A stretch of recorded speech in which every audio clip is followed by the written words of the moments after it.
आणि काँग्रेस सोडून भाजपमध्ये प्रवेश केलेल्या प्रकाश देवतळे यांनी नाना पटोलेंवर गंभीर आरोप केलेत।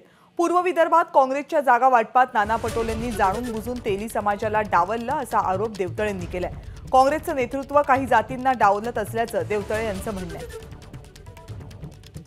माझी मागणी होती की ज्या सिद्धांतावरती काँग्रेस पक्ष आहे, सोशल इंजिनिअरिंगचं जे फॉर्म्युला त्यांनी ठेवलेला आहे, सर्व जाती धर्माला प्रतिनिधित्व मिळायला पाहिजे आणि तो मला त्या ठिकाणी काँग्रेस पक्षामध्ये होताना दिसत नव्हता।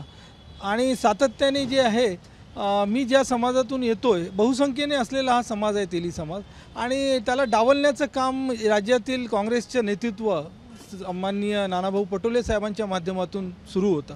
ज्या पक्षाचा जिल्हा अध्यक्ष 10 वर्ष असतो आणि त्याला पुढचं काय कार्यक्रम द्यायचं त्या पक्षामध्ये जे आहे असा कुठलाही प्रोग्राम नसताना मी काम कसं करू शकतो।